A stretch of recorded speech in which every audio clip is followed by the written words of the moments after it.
Chapter 12. Touching, Depression and Despair.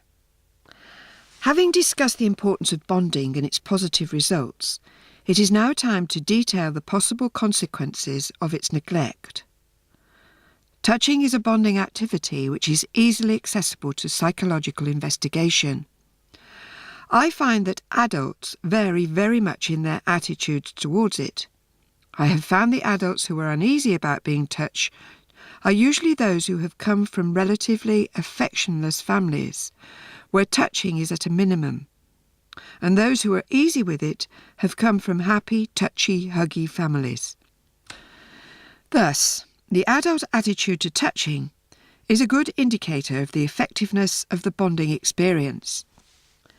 Many patients diagnosed with depression but failing to respond to antidepressant drugs had experienced inadequate bonding. They suffered mood changes and withdrawal symptoms. They described feelings of fear and hopelessness. They were reliving childhood experiences of rejection.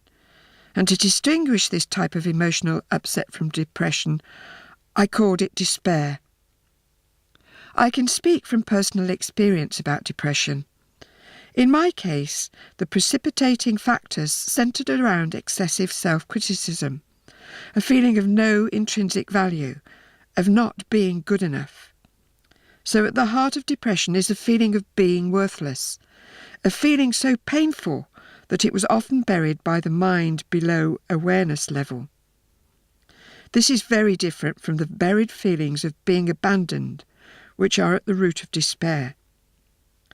I found despair very difficult to deal with because it built on things that had not happened, an absence of proper mothering and bonding.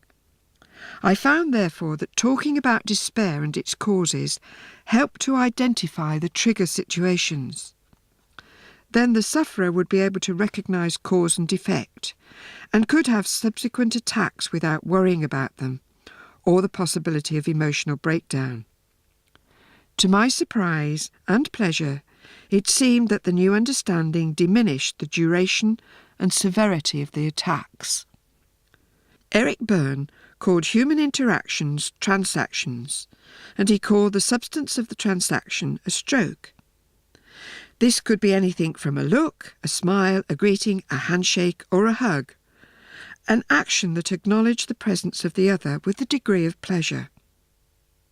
He called these positive strokes, also known as warm fuzzies, and he called interactions such as staring or avoidance of contact, refusal to greet or an unpleasant remark, negative strokes, cold pricklies.